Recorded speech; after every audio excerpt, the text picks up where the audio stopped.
पिता परमेश्वर और प्रभु यीशु मसीह के नाम में आप सबका स्वागत है। आप सबका को जय मसीह की। तो प्यारे भाइयों और बहनों, आपसे निवेदन है, विनती है कि क्लासेस के ऑर्डर को जब आप YouTube पे जाओ सुनने के लिए तो ऑर्डर से हटके मत सुनिएगा। आपसे ये विनती है, क्योंकि इस ऑर्डर में छिपी हुई हैं कड़ियां। अगर आप क्लास नंबर 15 या 16 अभी सुनना शुरू कर दोगे YouTube पे तो उससे आपका नुकसान हो सकता है। तो इसलिए आपसे निवेदन है कि आप ऑर्डर को फॉलो करते हुए जो क्लास आपने की है उसी को सुनिएगा। तो हम पहुंच गए हैं आज क्लास नंबर 4, जिसका नाम है युगों की दिव्य योजना।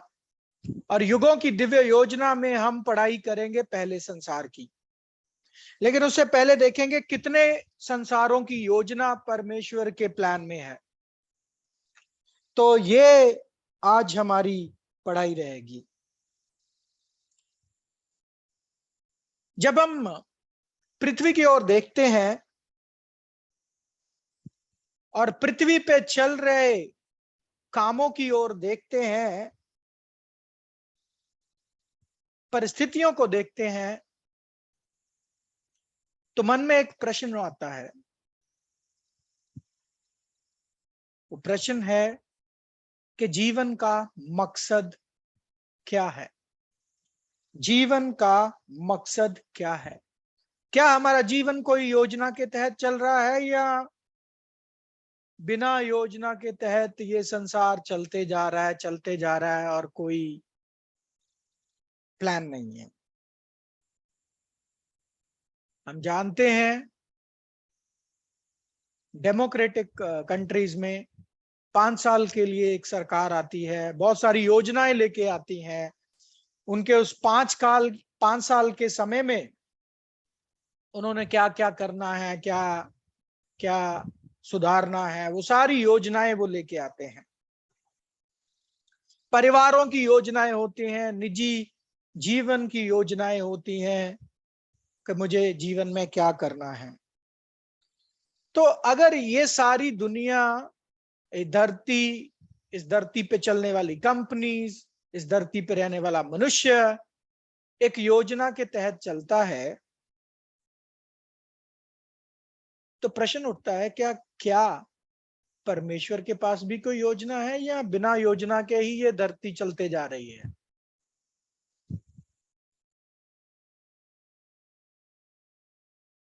तो इस प्रश्न का उत्तर है हाँ, परमेश्वर के पास भी एक योजना है। क्योंकि हमारा परमेश्वर तो शांति का परमेश्वर है, घमसान का परमेश्वर नहीं है, गड़बड़ी का परमेश्वर नहीं है। पढ़ते हैं हम 1 कुरिन्थियों 14वां अध्याय 33 वचन में। क्योंकि परमेश्वर गड़बड़ी का नहीं परंतु शांति का करता है, जैसा पवित्र लोगों की सभी कलीसियाओं में है। तो God is not the author of confusion। दुविधा पैदा कर दे परमेश्वर की बातें। परमेश्वर तो ऐसे नहीं है। परमेश्वर तो शांति के परमेश्वर हैं। परमेश्वर के वचनों से हमें शांति मिलनी चाहिए। तो इस प्रश्न का क्या उत्तर है कि क्या परमेश्वर के पास कोई पृथ्वी को लेके योजना है या पृथ्वी ऐसे ही परमेश्वर ने छोड़ दी हुई है? तो इस प्रश्न का उत्तर है हाँ, बिल्कुल होगी, क्योंकि परमेश्वर तो गड़बड़ी का परमेश्वर नहीं बल्कि शांति का परमेश्वर है। अब क्या है वो योजना? वो योजना आज से लगभग 2500 साल या 3000 साल पहले जब हबक्कूक की किताब लिखी गई उसमें बताई, और जिसके बारे में समझ आई आग जाके 1800 सदी में, 1850 के बाद। वो क्या है योजना और वो क्या थी भविष्यवाणी जो इतने सालों तक छिपी रही और जिसकी समझ 1850 के बाद आई, वो आपकी स्क्रीन पर है, आप देख सकते हैं। हबक्कूक 2 अध्याय 2 वचन।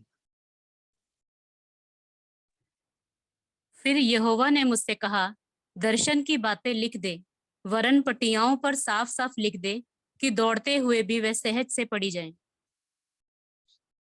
तो परमेश्वर ने हबक्कूक भविष्यवक्ता को बोला, ये जो दर्शन तुम्हें दिखाया गया है, इस दर्शन की बातों को ऐसा लिख, ऐसे सरल रीति से लिख, ये इतना सरल हो कि कोई दौड़ते दौड़ते भी पढ़ सके। इतना सरल होना चाहिए। क्या थी ये बात? क्या था ये दर्शन? और कितनी सरलता से हम इसको समझ सकते हैं। तो वो दर्शन जो था, उसको एक चित्र का रूप हमने दिया है। हमने नहीं, कोई खास बंदा था जिसके साथ आपकी जान पहचान करवाएंगे क्लास नंबर 45 में। उस के जरिए चित्र रूपी प्रकटीकरण में ये वचन ने शेप ली। वो क्या है वो हम देखते हैं। ये है वो चार्ट जिसका नाम है युगों की दिव्य योजना का चार्ट।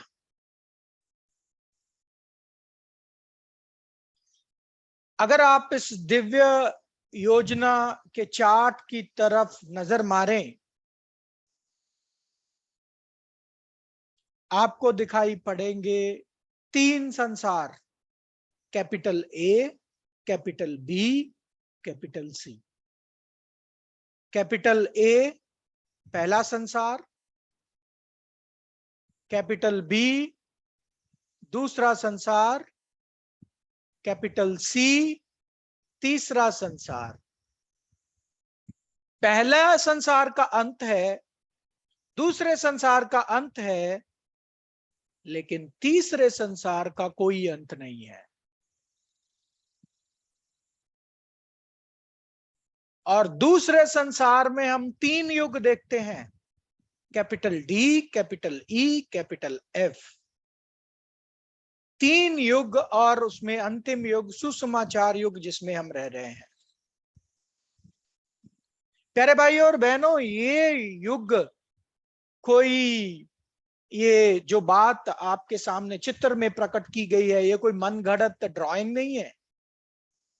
ये पूरे के पूरे पॉइंट्स जो बताए गए हैं, ए से लेके जेड तक, बड़ी ए से लेके बड़ी जेड तक, छोटी ए से लेके छोटी जेड तक, और 1 2 3 नंबर से लेके 11 तक, इन सब का मतलब है, इन सब के रिलेटेड वचन है।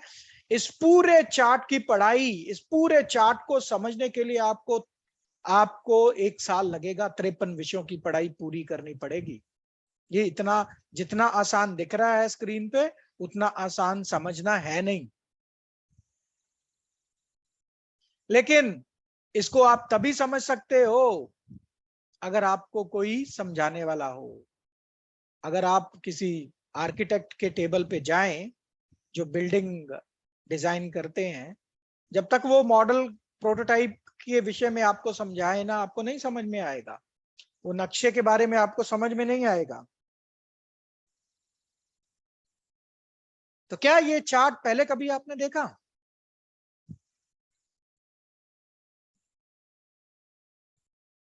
ये परमेश्वर की योजना का चार्ट है, वचनों पर आधारित चार्ट है। अभी सारी चीजें आपके सामने वचनों के द्वारा प्रकट की जाएगी, लेकिन आज हम सिर्फ बड़ा ए, बड़ी बी और बड़े सी पर फोकस करेंगे आज और आने वाले विषय में, विषय नंबर 4 और विषय नंबर 5।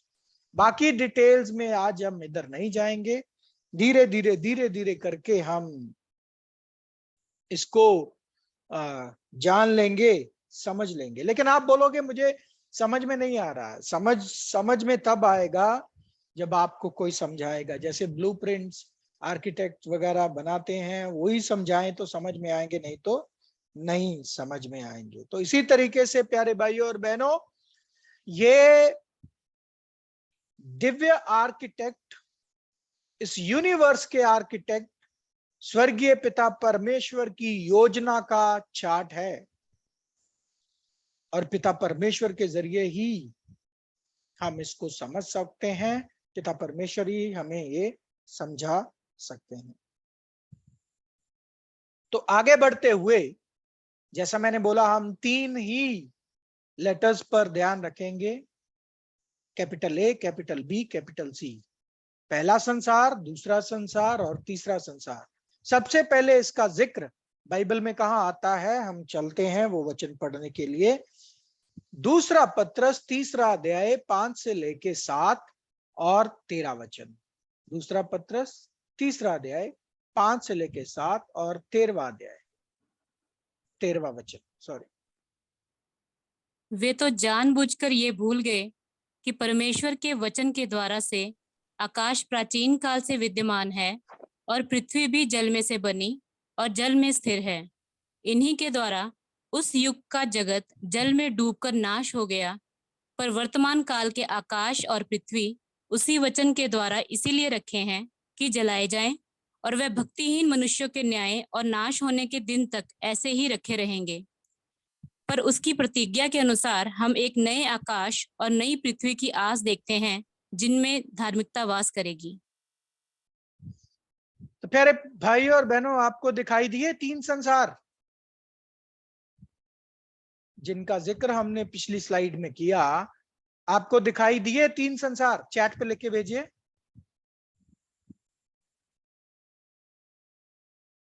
इन वचनों में आपको 3 संसार दिखाई दिए? Very good. पहला आंसर देखते हैं किससे आया। Kanwal Chaudhary ji, okay, thank you for confirmation. Laxmikant को भी दिखे जी।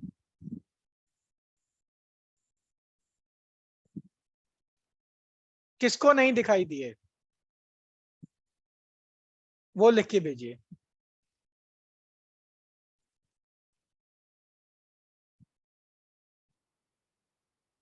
किसको नहीं दिखाई दिए प्लीज लिख के भेजिए।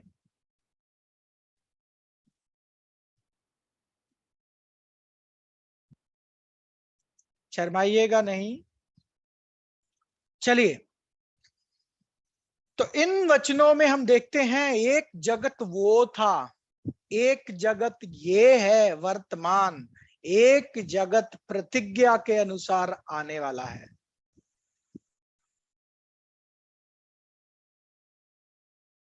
अब इन वचनों को आप ध्यान से पढ़ो और देखो। हर एक जगत का आकाश है, पृथ्वी है, आकाश है, पृथ्वी है, आकाश है, पृथ्वी है, नया आकाश नई पृथ्वी, आकाश पृथ्वी, आकाश पृथ्वी।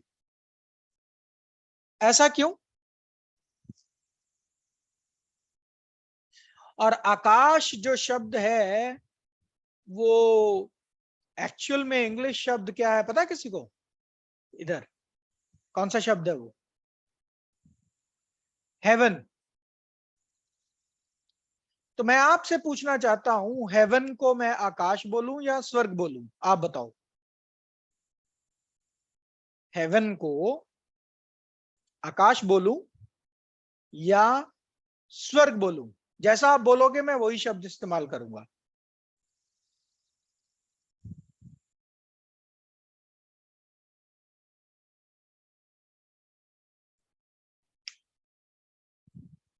तो इंग्लिश अनुवाद में शब्द है हेवन, हिंदी अनुवाद में उसने बोला आकाश। क्या बोलूं मैं? हेवन का मतलब क्या होता है?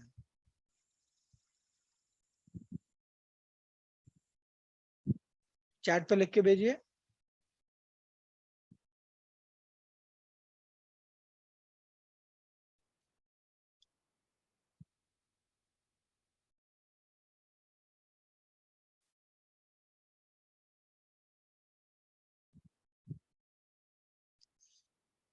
गुड। तो हेवन मीन्स स्वर्ग होता है, तो मैं क्या बोलूं? अभी हिंदी वालों ने तो आकाश लिखा है,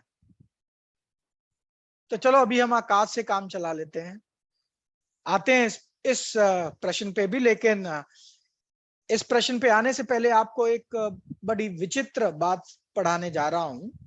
हम पढ़ते हैं दूसरा कुरिन्थिया 12वां अध्याय 1 से लेके 4 वचन। यद्यपि घमंड करना तो मेरे लिए ठीक नहीं, फिर भी करना पड़ता है। पर मैं प्रभु के दिए हुए दर्शनों और प्रकाशनों की चर्चा करूंगा। मैं मसीह में एक मनुष्य को जानता हूँ। 14 वर्ष हुए कि ना जाने दे सहित ना जाने दे रहित परमेश्वर जानता है, ऐसा मनुष्य तीसरे स्वर्ग तक उठा लिया गया। मैं ऐसे मनुष्य को जानता हूँ, ना जाने दे सहित ना जाने दे रहित परमेश्वर ही जानता है, कि स्वर्ग लोक पर उठा लिया गया, और ऐसी बातें सुनी जो कहने की नहीं, और जिनका मुंह में लाना मनुष्य को उचित नहीं।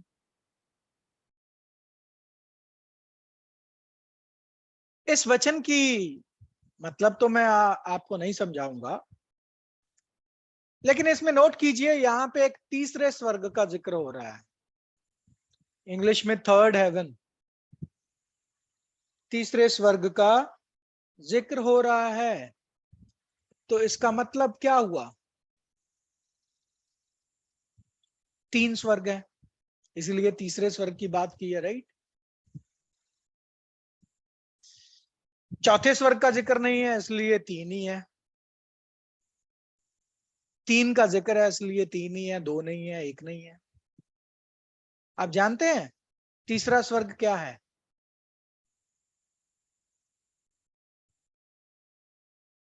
आप किस स्वर्ग में जाना चाहते हो, पहले में, दूसरे में, या तीसरे में? चैट पे लिख के भेजिए, देखे तो सही आपकी क्या इच्छा है, किधर जाने की है।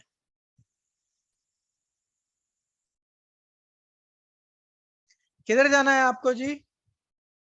पहले स्वर्ग में जाना है, दूसरे में जाना है, कि तीसरे में जाना है? पौलुस ने एक दर्शन देखा, उसमें देखता है एक मनुष्य को जो मसीह में था, उसको तीसरे स्वर्ग में उठा लिया गया।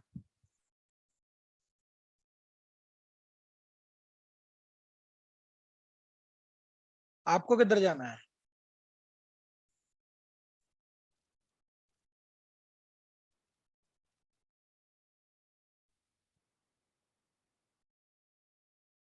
किसी को स्वर्ग नहीं जाना है? अच्छा, एक बंदे का आया रिस्पॉन्स, कौन है देखते हैं। तीनों में जाना है। तीनों में कैसे जाओगे लक्ष्मीकांत जी?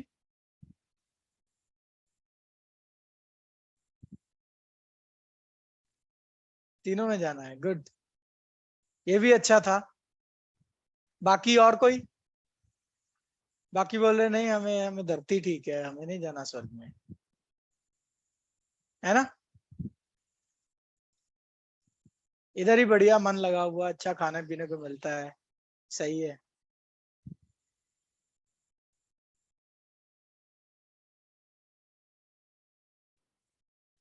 ठीक है, तो ये 3 स्वर्गों का जिक्र, या 3 हेवंस, या आकाश बोल लो, हमें देखने को मिलता है। इसका मतलब 3 स्वर्ग है। ये तीसरा स्वर्ग कहाँ है, पहला और दूसरा कहाँ है, ये जानना बहुत जरूरी है।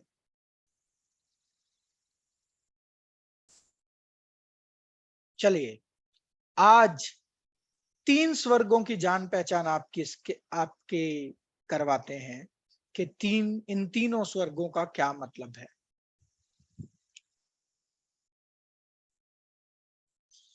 पहला स्वर्ग, वचन पढ़ेंगे, इक्लेसियास्टिस 5वां अध्याय, दूसरा वचन सबोपदेशक 5वां अध्याय, 2 वचन पढ़ेंगे। बातें करने में उतावली न करना, और ना अपने मन से कोई बात उतावली से परमेश्वर के सामने निकालना, क्योंकि परमेश्वर स्वर्ग में है और तू पृथ्वी पर है, इसीलिए तेरे वचन थोड़े ही हो। हम तो इसका बिल्कुल उल्टा करते हैं, मसीह लोग तो इसका बिल्कुल उल्टा करते हैं। चलिए छोड़िए, तो बात यह है प्यारे भाइयों और बहनों, पहला स्वर्ग जो है वो है परमेश्वर जहां रहते हैं, परमेश्वर का निवास स्थान, जहां परमेश्वर जिस सिंहासन पर बैठते हैं वो है पहला स्वर्ग। और पहला स्वर्ग की दूरी पृथ्वी से किलोमीटर्स में मापी नहीं जाती है, सालों में मापी जाती है कि कितने करोड़ों की सालों की यात्रा करके ही उधर कोई पहुंच सकता है। मैं ये कैसे बोल सकता हूं? यूट्यूब पे जाइए, यूनिवर्स की आप वीडियो देखिए और देखिए कि एक ग्रह दूसरे ग्रह से कितनी दूर है और पूरे यूनिवर्स में कितना। हम तो एक सोलर सिस्टम की बात करते हैं, पता नहीं ऐसे कितने सिस्टम है पूरे यूनिवर्स में। एक सोलर सिस्टम की यात्रा ही पूरी करने में पता नहीं कितने हजारों साल लग जाते हैं। जरा यूट्यूब पे देखिएगा, साइंस के विषय में वीडियो देखिएगा, हिंदी में भी अवेलेबल है, फिर आपको पता चलेगा कि ये कौन से स्वर्ग की बात हो रही है। परमेश्वर इन सब से ऊपर रहते हैं, यूनिवर्स को बनाने वाले परमेश्वर है, और उसके बाहर जाके कई स्वर्ग है जहाँ पे परमेश्वर रहते हैं। किधर है, कहाँ है, क्या नहीं है, मुझे नहीं पता। मुझे उतना ही पता है जितना बाइबल में बताया गया है। तो मुझे इतना सिर्फ ये पता है कि पहला स्वर्ग वो है जहां परमेश्वर खुद विराजमान है, परमेश्वर का निवास स्थान है, वो है पहला स्वर्ग। जब जिसे बोल लो पहला आकाश, फर्स्ट हेवन। दूसरा आकाश या दूसरा स्वर्ग क्या है? पढ़ेंगे भजन संगीता 19वां अध्याय 1 वचन। आकाश परमेश्वर की महिमा का वर्णन करता है और आकाश मंडल उसकी हस्तकला को प्रकट करता है। ये जो नीला आकाश आप देखते हो आंखें उठाकर, ये है दूसरा हेवन, दूसरा आकाश, सेकंड हेवन, नीला आकाश जो आपको दिखाई देता है।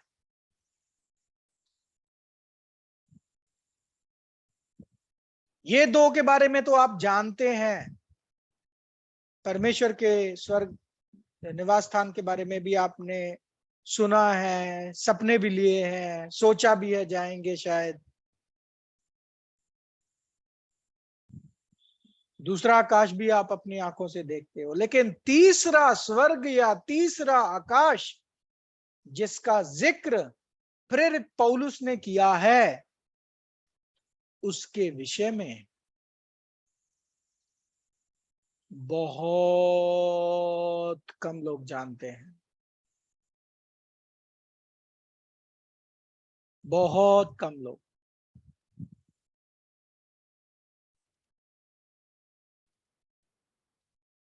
वो क्या है उसके विषय में हम पढ़ते हैं।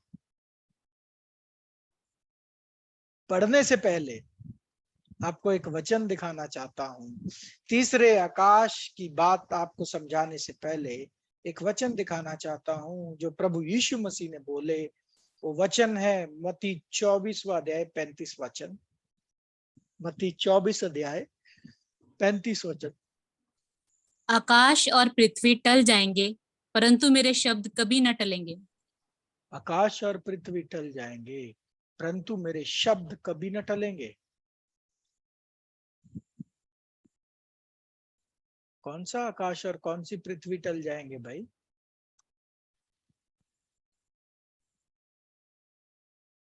दो आकाश के मतलब आपने समझ लिए, क्या वो दोनों टल जाएंगे? क्या परमेश्वर का निवास स्थान टल जाएगा? क्या ये नीला आकाश टल जाएगा?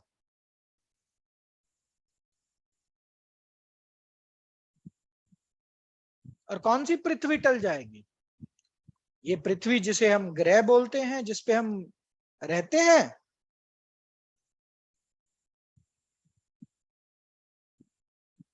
नहीं, बिल्कुल नहीं। तो ये बात प्रभु यीशु मसीह ने क्या बोली है फिर? इसका क्या अर्थ है? क्या ये साधारण भाषा में प्रभु यीशु मसीह ने बोला? हमने पढ़ा प्रभु यीशु मसीह दृष्टांतों में बात करते थे।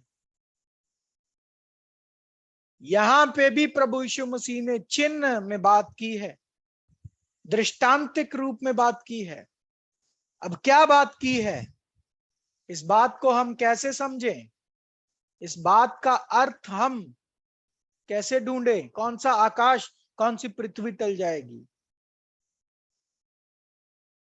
तो तीसरे आकाश का मतलब जानने से पहले हम पृथ्वी का मतलब जान लेते हैं। अभी कुछ वचन पढ़ लेते हैं, कौन सी पृथ्वी टलने वाली है, क्योंकि प्रभु के शब्द हैं तो सत्य हैं।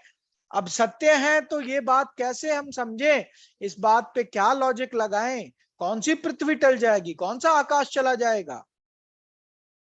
तो पृथ्वी के बारे में पहले परमेश्वर की योजना देख लेते हैं। सबोपदेशक पहला अध्याय 4 वचन। एक पीढ़ी जाती है और दूसरी पीढ़ी आती है, परंतु पृथ्वी सर्वदा बनी रहती है। One generation passeth away and another generation cometh, but the earth abideth forever. एक पीढ़ी आती है, दूसरी जाती है, पृथ्वी सदा बनी रहती है। तो पृथ्वी तो कहीं नहीं जा रही है। पहला संसार जब पानी में डूबकर नाश हो गया तो क्या पृथ्वी बदल गई थी? पृथ्वी तो वैसी की वैसी रही ना। एक और वचन पढ़ते हैं, भजन संगीता 104 उसका 5 वचन। याद रखिएगा, पहली चाबी शिक्षा पे शिक्षा, शिक्षा पे शिक्षा, आयत पे आयत, आयत पे आयत, थोड़ा यहां थोड़ा वहां। यशाया 28:10 को अपने हृदय के साथ ऐसा बांध के रखो, ऐसा बांध के रखो जैसे आप किसी खजाने की चाबी को संभाल कर रखते हैं। जी, भजन संगीता 104 का 5। तूने पृथ्वी को उसकी नींव पर स्थिर किया है, ताकि वह कभी न डगमगाए। तूने पृथ्वी को उसकी नींव पर स्थिर किया है ताकि कभी न डगमगाए। तो अगर ये पृथ्वी डगमगा नहीं सकती, अगर ये पृथ्वी सदा बनी रहती है, तो क्यों प्रभु यीशु मसीह ने बोला आकाश और पृथ्वी टल जाएंगे पर मेरे वचन न टलेंगे? क्या प्रभु यीशु मसीह ने कुछ गलत बोला? नहीं, बिल्कुल नहीं गलत बोला। क्या हमारे समझने में दिक्कत है? हाँ, आपके समझने में दिक्कत है, क्योंकि आप बाइबल को साधारण भाषा में समझते हैं। हम हर एक चीज को साधारण रूप से लेते हैं, ये प्रॉब्लम है। एक और वचन पढ़ते हैं, यशाया 45वां अध्याय 18वां वचन। क्योंकि यहोवा जो आकाश का सृजनहार है वही परमेश्वर है। उसी ने पृथ्वी को रचा और बनाया, उसी ने उसको स्थिर भी किया। उसने उसे सुनसान रहने के लिए नहीं, परंतु बसने के लिए उसे रचा है। वही ये कहता है, मैं यहोवा हूँ, मेरे सिवाय दूसरा और कोई नहीं है। जब परमेश्वर ऐसा बोलते हैं ना, मैं यहोवा हूं, मेरे सिवाय दूसरा कोई नहीं है, इसका मतलब होता है सिग्नेचर। परमेश्वर इस वचन पर सिग्नेचर कर रहे हैं अपने, ये मेरे साइन है, इसको कोई नहीं बदल सकता। ये जो लिख दिया गया है इसको कोई नहीं बदल सकता। तो परमेश्वर क्या बोलते हैं, ये पृथ्वी को मैंने बनाया है, इस पृथ्वी को सुनसान रहने के लिए नहीं बल्कि बसने के लिए बनाया है। प्यारे भाई और बहनों,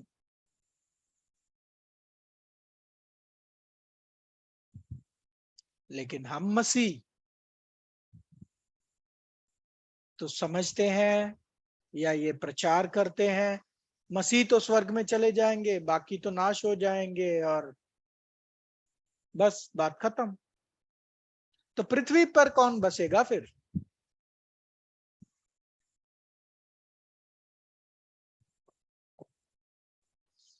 तो ये 3 वचन पढ़ने के बाद देखा हमने, और ये 3 नहीं, बहुत सारे वचन हैं, लेकिन समय के चलते हम ये 3 ही वचन पढ़ते हुए ये देख रहे हैं कि परमेश्वर ने पृथ्वी को नाश करने के लिए नहीं, पृथ्वी को खाली रहने के लिए नहीं, बल्कि वसने के लिए इसको रचा।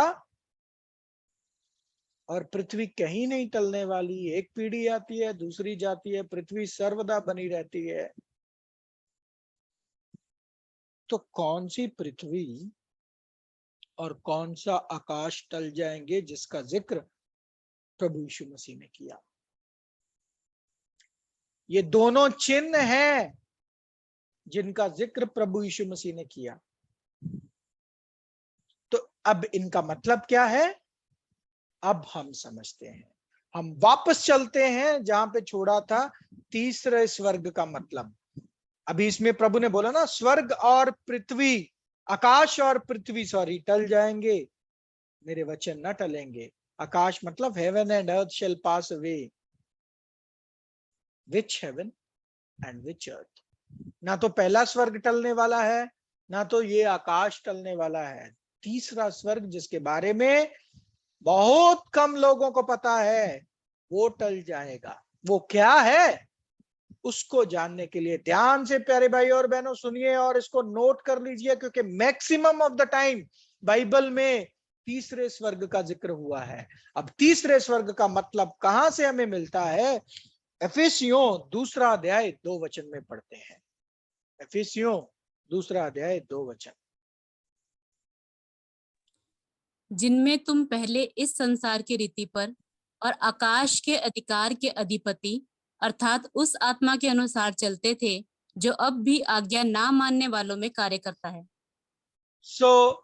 तीसरा आकाश है। इस नीले आकाश के नीचे एक ऐसा वातावरण जहां आत्माएं रहती हैं। आत्माएं नहीं, हम बोल सकते हैं गिरे हुए स्वर्गदूत। गिरे हुए स्वर्गदूत रहते हैं इस नीले आकाश के नीचे। अगर हमारे पास हेवनली बीइंग्स मतलब स्वर्गीय सृष्टियों को देखने की आंखें होती, तो हम उड़ते हुए देखते हैं गिरे हुए स्वर्गदूतों को, पक्षियों के जैसे, इस नीले आकाश के नीचे। तो ये नीले आकाश के नीचे ये जो आत्मिक रूलरशिप है, स्पिरिचुअल रूलरशिप जो है, वो है तीसरा आकाश या तीसरा स्वर्ग, जहां पे कौन रहते हैं? स्वर्गदूत। कौन से स्वर्गदूत? गिरे हुए स्वर्गदूत। और उनका सरदार कौन है? शैतान। ध्यान से पढ़िए अब इस वचन को। जिनमें तुम पहले इस संसार की रीति पर और आकाश के अधिकार के अधिपति। ये कौन से आकाश का अधिकार? ना तो पहले आकाश का अधिकार, ना ही दूसरे आकाश का अधिकार। तीसरे आकाश के अधिकार का अधिपति कौन? शैतान। अर्थात उस आत्मा के अनुसार चलते थे जो अब भी आज्ञा ना मानने वालों में कार्य करती है। हाँ प्यारे भाइयों और बहनों, शैतान और उसके साथ लाखों स्वर्गदूत जो गिर गए, वो इसी वातावरण में मौजूद हैं, इस नीले आकाश के नीचे। वहां से बैठकर पृथ्वी पर राज्य कर रहे हैं, पृथ्वी को कंट्रोल कर रहे हैं। प्यारे भाइयों और बहनों, ये है तीसरा आकाश। साधारण शब्दों में तीसरे आकाश का मतलब है हवा में आत्मिक राज्य, जो देखी रूप में नहीं, अनदेखी रूप में है। तीसरे आकाश का मतलब क्या है? हवा में आत्मिक राज्य।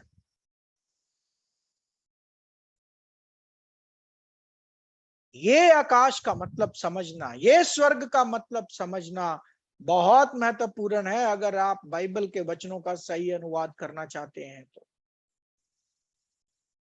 ये चिन्ह है और इस चिन्ह का अर्थ समझना बहुत जरूरी है। अगर किसी को समझ में नहीं आया हो तो आप चैट पे लिख के भेजिए, मैं दोबारा से एक्सप्लेन करता हूं और थोड़ी एग्जांपल्स लेके एक्सप्लेन करूंगा।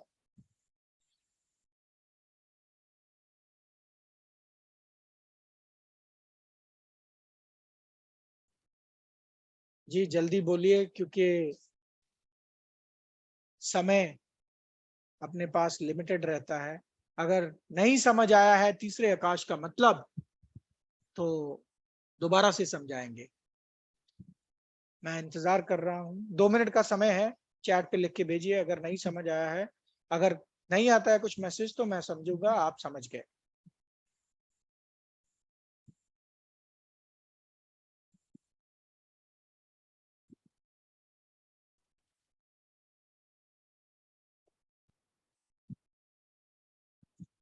तो लगता है आपको समझ आ गया है, फिर भी अगर नहीं आया है तो बाद में देख लेंगे।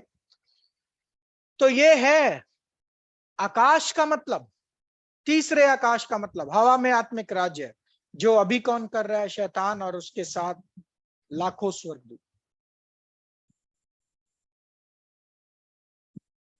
पृथ्वी का मतलब क्या है जिसका जिक्र प्रभु ने किया? अब 3 आकाशों का मतलब याद रखना। पहला आकाश वो यहाँ परमेश्वर निवास स्थान करते हैं, परमेश्वर का निवास स्थान है। दूसरा नीला आकाश। तीसरा हवा में आत्मिक राज्य, जहां स्वर्गीय सृष्टियां बैठ के कंट्रोल करती हैं सब कुछ, वो नीले आकाश के नीचे। क्योंकि पहले और दूसरे आकाश में शैतान की एंट्री और गिरे हुए स्वर्गदूतों की एंट्री तो रिस्ट्रिक्टेड है, बंद है।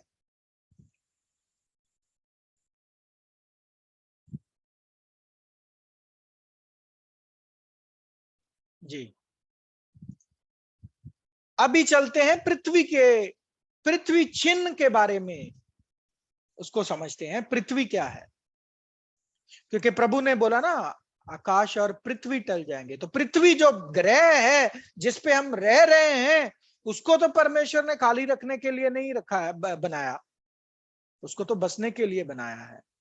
अब कौन सी पृथ्वी टलने वाली है, उस चिन्ह का मतलब क्या है वो भी हम जानेंगे। चलेंगे हम पढ़ेंगे वचन यशाया 24वां अध्याय 1 से लेके 3 वचन। यशाया 24 अध्याय 1 से लेके 3 और 19 और 20 वचन। सुनो, यहोवा पृथ्वी को निर्जन और सुनसान करने पर है। वह उसको उलटकर उसके रहने वालों को तितर बितर करेगा, और जैसे यजमान की वैसे याजक की, जैसे दास की वैसे स्वामी की, जैसी दासी की वैसे स्वामिनी की, जैसी लेने वाले की वैसे बेचने वाले की, जैसे उधार देने वाले की वैसी उधार लेने वाले की, जैसी ब्याज लेने वाले की वैसी ब्याज देने वाले की, सभी की एक ही दशा होगी। पृथ्वी शून्य और सत्यानाश हो जाएगी, क्योंकि यहोवा ही ने ये कहा है। पृथ्वी फटकर टुकड़े टुकड़े हो जाएगी, पृथ्वी अत्यंत कंपायमान होगी, वह मतवाले के समान बहुत डगमगाएगी और मचान के समान डोलेगी। वह अपने पाप के बोझ से दबकर गिरेगी और फिर ना उठेगी। तो पृथ्वी ने कौन सा पाप किया है भाई? और ये पृथ्वी शराबी कैसे बन गई, ऐसे झूलेगी? नहीं प्यारे भाई और बहन, ये सारी चिन्ह की भाषा है। ये पृथ्वी ग्रह की बात नहीं हो रही है, ये पृथ्वी चिन्ह की बात हो रही है। अब पृथ्वी चिन्ह कैसे बनता है और पृथ्वी चिन्ह का मतलब क्या होता है, इसको ध्यान से सुनिएगा और सोचिएगा। पृथ्वी एक ग्रह है, इस पृथ्वी पर अलग अलग देश हैं, अलग अलग देश में अलग अलग स्टेट्स हैं, अलग अलग स्टेट्स में शहर हैं, गांव हैं। ये सब कैसे चलते हैं?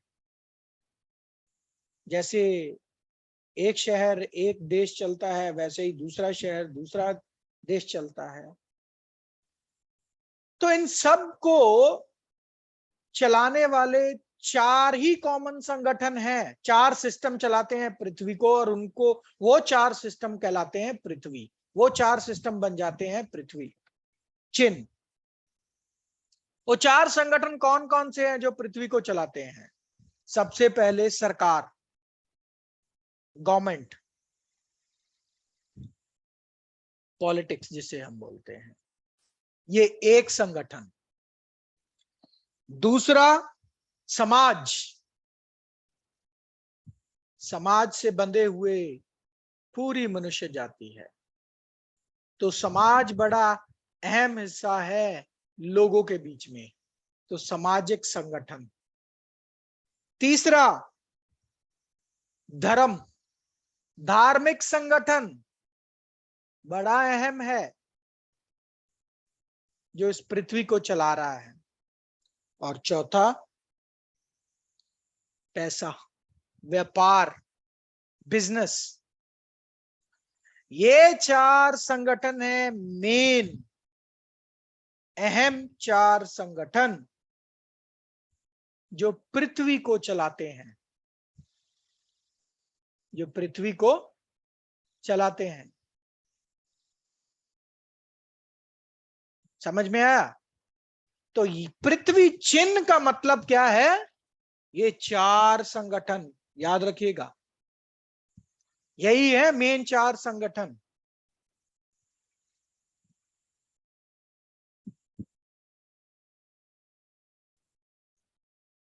तो ये 4 संगठनों के कॉम्बिनेशन से बनती है पृथ्वी का चिन्ह।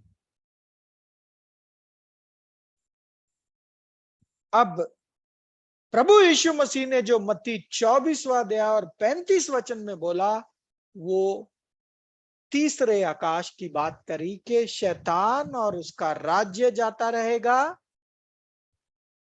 और पृथ्वी का जिक्र किया कि पृथ्वी, ये 4 संगठन भी जाते रहेंगे, बदल जाएंगे।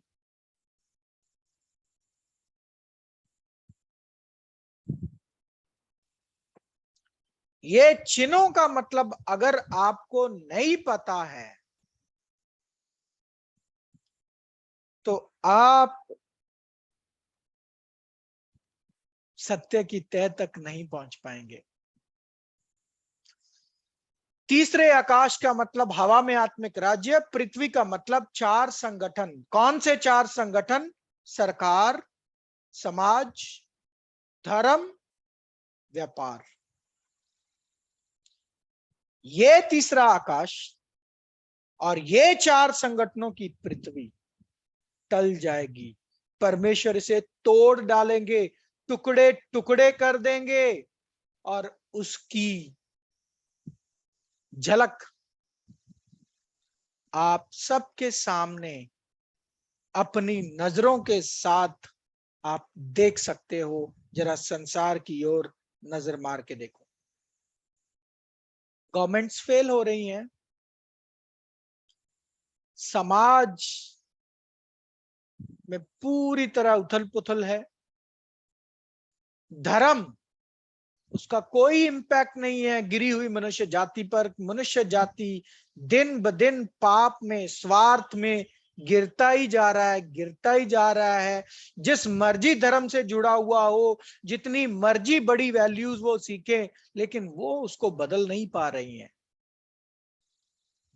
वो धर्म क्या हो चुका है? वो धर्म बेअसर हो चुका है।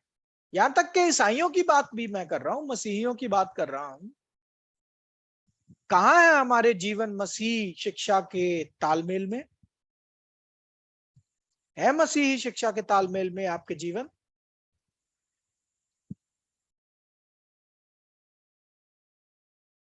जरा सोचिएगा। और व्यापार कोलैप्स हो रहा है। प्रभु यीशु मसीह ने बोला अंतिम समय की निशानियां ये हैं कि जैसे जच्चा जनते हुए माँ को पीड़ाएं उठती हैं, वैसे परिस्थिति होगी। वो हम देख रहे हैं, कभी कोरोना आता है, कभी सुनामी आती है, कभी रिसेशन आती है, कभी कुछ होता है, कभी कुछ होता है। पृथ्वी डगमगा रही है, मतवालेपन की परिस्थिति में है, पाप के बोझ में गिरी, झूल रही है, गिरने पर है। ऐसी गिरेगी, परमेश्वर बोलते, फिर ना उठेगी। ये चार संगठनों की ऐसी कमर तोड़ेंगे परमेश्वर कि दोबारा ना उठेंगे। तो प्यारे भाई और बहनों, ये है तीसरे आकाश और पृथ्वी चिन्ह का मतलब। ये है वो चार संगठन आपकी स्क्रीन पर, और इनको हटाकर प्रेरित पत्रस ने बोला एक नए आकाश और एक नई पृथ्वी तीसरे संसार में आएगी। अब ये इस प्लैनेट की बात नहीं हो रही है। देखो, ना तो पहले संसार में आकाश और नीला आकाश और पृथ्वी बदले थे, ना दूसरे संसार के अंत में इनका कुछ होने वाला है। ये तीसरा आकाश की बात हो रही है, जो नया आकाश की बात हो रही है, और नई पृथ्वी, नए चार संगठन आएंगे जो पृथ्वी को चलाएंगे। इनको मतलब कहने का, इन संगठनों को चलाने वाले कोई और हो जाएंगे। कौन होंगे वो अभी हम देख लेंगे। प्रकाशित वाक्य 21वां अध्याय 1 वचन पढ़ लेते हैं। फिर मैंने नए आकाश और नई पृथ्वी को देखा, क्योंकि पहला आकाश और पहली पृथ्वी जाती रही थी और समुद्र भी ना रहा। पहला आकाश और पहली पृथ्वी जाती रही। वो नीला आकाश और ये धरती ग्रह नहीं बदलने वाले हैं ये चार संगठन और हवा में आत्मिक राज्य। न खाली नए नियम में बल्कि पुराने नियम में भी इसका जिक्र है। यशाया भविष्य वक्ता के जरिए इसका जिक्र है। पढ़ते हैं यशाया 65वां अध्याय 70वां वचन। क्योंकि देखो, मैं नया आकाश और नई पृथ्वी उत्पन्न करता हूँ, और पहली बातें स्मरण न रहेंगी और सोच विचार में भी ना आएंगी। मैं नए आकाश और नई पृथ्वी को उत्पन्न करता हूं और पहली बातें स्मरण न रहेंगी। देखो, ये यशाया में भी जिक्र किया गया है नए आकाश और नई पृथ्वी का। दानियल 7वां अध्याय 13वां और 14वां वचन भी पढ़ लीजिए। मैंने रात में स्वप्न में देखा, और देखो, मनुष्य के संतान सा कोई आकाश के बादलों समेत आ रहा था, और वह उस अति प्राचीन के पास पहुंचा और उसको वह उसके समीप लाए। तब उसको ऐसी प्रभुता, महिमा और राज्य दिया गया कि देश देश और जाति जाति के लोग और भिन्न भिन्न भाषा बोलने वाले सब उसके अधीन हो। उसकी प्रभुता सदा तक अटल और उसका राज्य अविनाशी ठहरा। देखिए, तो ये कौन है? मनुष्य के संतान सा कोई, प्रभु यीशु मसीह। उसको किसके पास लेके गए? परमेश्वर के पास लेके गए और उसको सौंप दिया गया प्रभुता, राज्य, और पृथ्वी के विभिन्न विभिन्न भाषा बोलने वाले लोग उसके अधीन हो गए। उसका राज्य सदा का राज्य है और उसकी प्रभुता ऐसी प्रभुता है जो कभी न टलेगी, और उसका राज्य अविनाशी। अविनाश का मतलब होता है जिसका विनाश नहीं होता। पहले और दूसरे संसार का अंत है, लेकिन तीसरे संसार का कोई अंत नहीं। इसीलिए प्रभु यीशु मसीह को जब पिलातूस के सामने लेके गए और उनसे पूछा, क्या तू राजा है? प्रभु ने बोला, मेरा राज्य इस जगत का नहीं, परंतु तू बोल रहा है मैं राजा हूं, लेकिन मेरा राज्य इस जगत का नहीं। किस जगत का है? आने वाले जगत का है। कौन सा आने वाला जगत? तीसरा जगत, तीसरा संसार। पढ़ लीजिए यूहन्ना 18वां अध्याय 36वां वचन। यीशु ने उत्तर दिया, मेरा राज्य इस जगत का नहीं। यदि मेरा राज्य इस जगत का होता तो मेरे सेवक लड़ते कि मैं यहूदियों के हाथ सौंपा न जाता, परंतु अब मेरा राज्य यहाँ का नहीं। तो मेरा राज्य दूसरे संसार का राज्य नहीं है, मेरा राज्य तीसरे संसार का राज्य है, प्रभु यीशु मसीह के कहने का मतलब था। अब नया आकाश जिसके बारे में यशाया में पढ़ा, पतरस ने बोला, प्रकाशित वाक्य में पढ़ा, वो नए आकाश का मतलब है कि वो आकाश जो अभी शैतान और उसके साथ लाखों स्वर्गदूत मिलकर कर रहे हैं, वो हटाया जाएगा और नए आकाश में आ जाएगा प्रभु यीशु मसीह और उसके साथ होगी उसकी कलीसिया। वो राज्य करेंगे प्रभु यीशु मसीह और उनके साथ उनकी कलीसिया। और पृथ्वी के 4 संगठनों को परमेश्वर ऐसा बदलेंगे जिनमें धार्मिकता होगी। इसीलिए बोला ना, दूसरा पत्रस 3 अध्याय 13वां वचन पढ़ लीजिए, क्या बोला उसमें? दूसरा पत्रस 3 अध्याय 13वां वचन।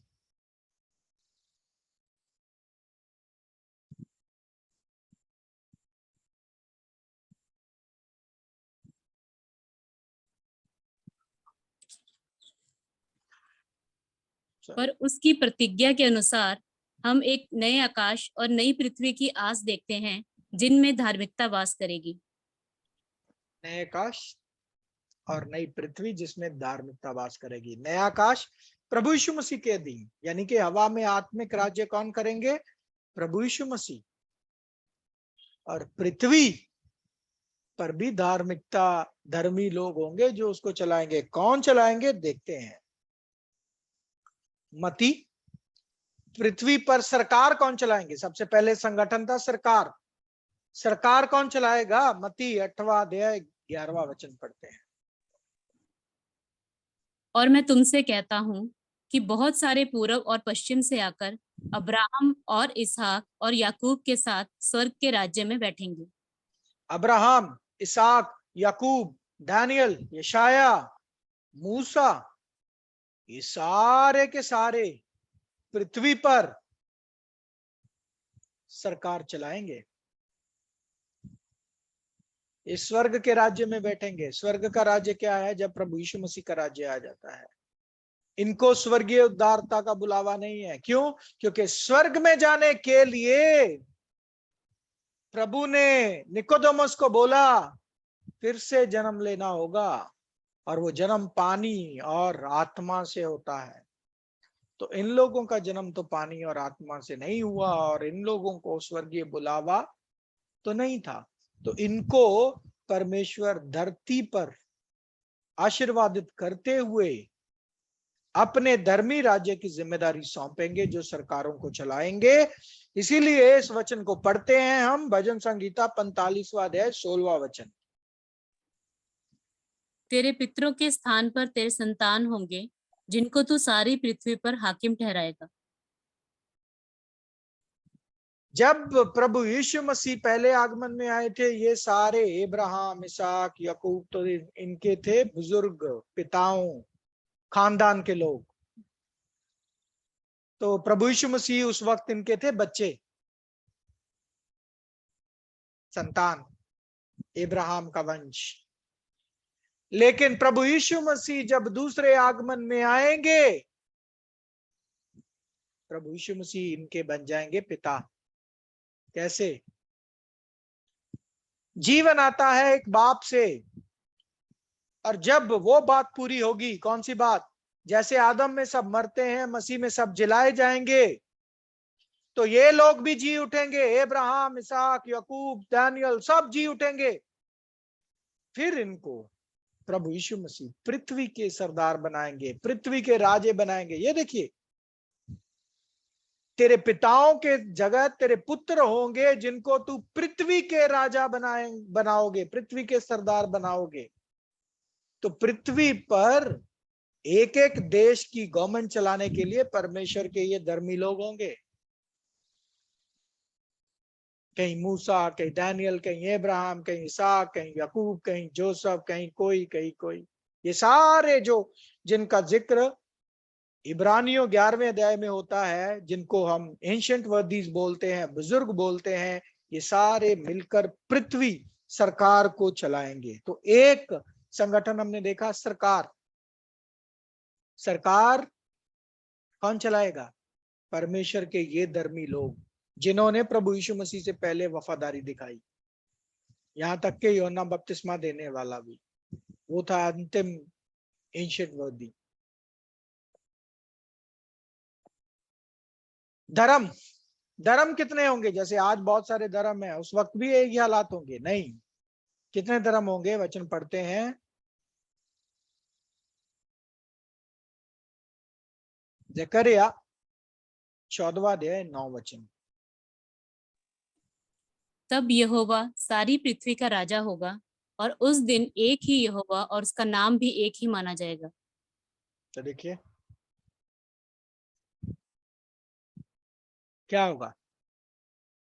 सारी पृथ्वी का राजा एक ही होगा और नाम भी एक ही होगा। कंफ्यूजन नहीं होगी, ये गॉड वो गॉड, ये परमेश्वर वो परमेश्वर। सबको पता होगा एक ही नाम, कौन है? परमेश्वर। तो धर्म भी एक ही होगा। इतने सारे नहीं होंगे जितने आज है, इतनी कंफ्यूजन नहीं होगी जितनी आज है। व्यापार, समाज, तीसरा संगठन समाज। समाज का क्या हाल होगा? यशायाह 40वां अध्याय 4 वचन। हर एक तराई भर दी जाए और हर एक पहाड़ और पहाड़ी गिरा दी जाए। जो टेढ़ा है वह सीधा और जो ऊंचा नीचा है वह चौरस किया जाएगा। तो ये बात क्या है? ये विचनात्मक बात है भाई। हर वैली यानी कि खाई को ऊपर किया जाएगा, पहाड़ को नीचे किया जाएगा, जो टेढ़ा मेढ़ा है वो।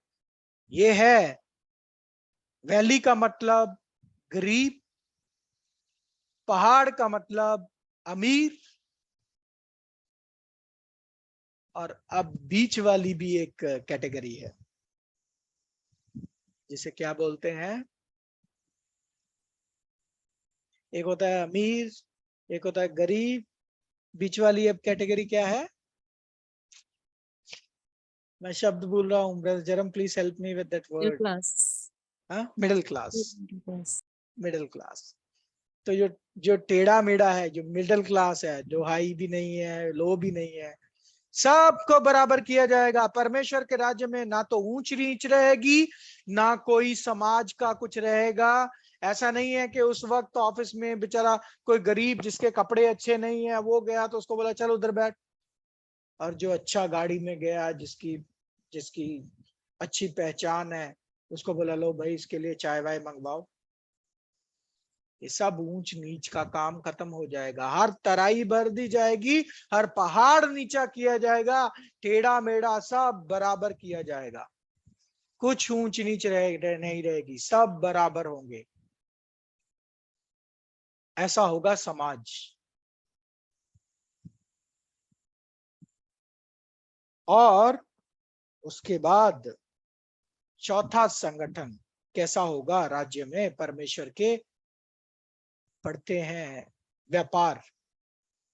व्यापार, व्यापार की परिस्थिति क्या होगी? उस वक्त कोई ऐसा नहीं होगा कि मेहनत कोई और करेगा और खाएगा कोई और। नहीं, आप जो मेहनत करोगे उसी का फल खाओगे।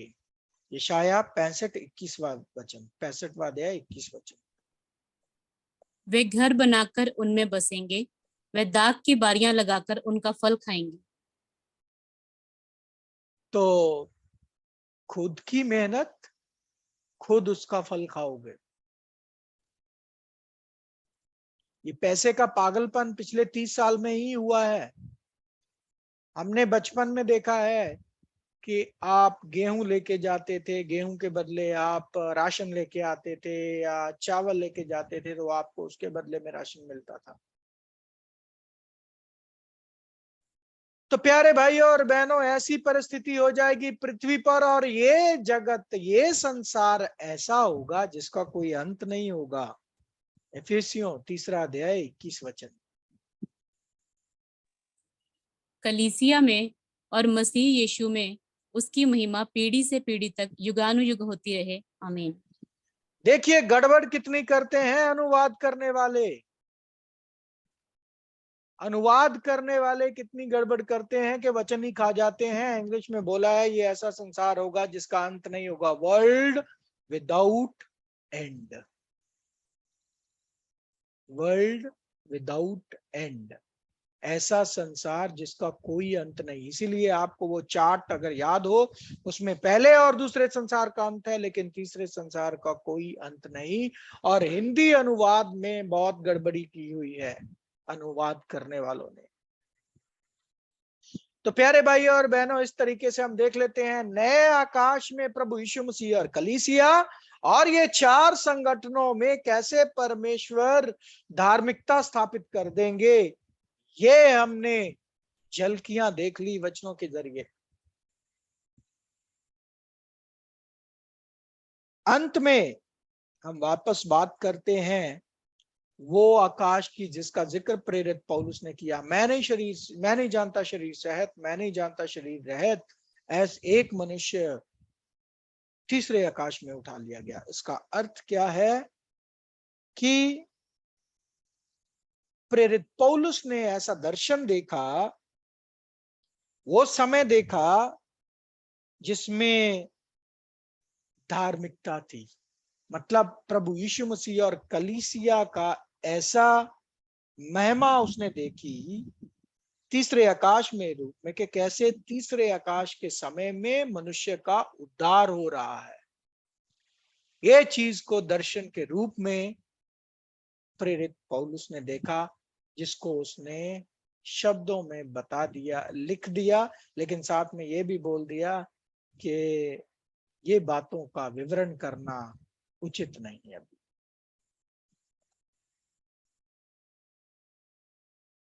तो प्यारे भाई और बहनों,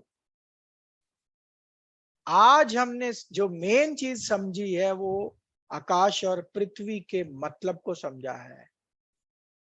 अभी हम घुसे जाएंगे असली पढ़ाई, जिसका नाम है पहला संसार, पहले संसार के विषय में पढ़ाई। वो संसार जो आदम से शुरू हुआ और जिसका अंत हुआ जल प्रलय के साथ। वो संसार जिसमें सिर्फ 8 लोग कश्ती में गए और उन 8 लोगों के साथ गए जोड़े, हर एक पशु पक्षी के। वो सारी बातें क्या थी उसको हम अगली बार करेंगे, पहले संसार की पढ़ाई। अगली बार हम 5वीं नंबर क्लास भी शुरू कर लेंगे, दूसरे संसार की पढ़ाई, तीसरे संसार की पढ़ाई। जितना समय अनुमति देगा हम उतनी पढ़ाई करके इसको कंप्लीट करेंगे। लेकिन आज हम इधर ही रुकते हैं। आप लोग ध्यान से दोबारा इस क्लास को सुनिए, आकाश और पृथ्वी के अर्थ को जानिए, और अगर नहीं कुछ समझ आए तो पूछिए।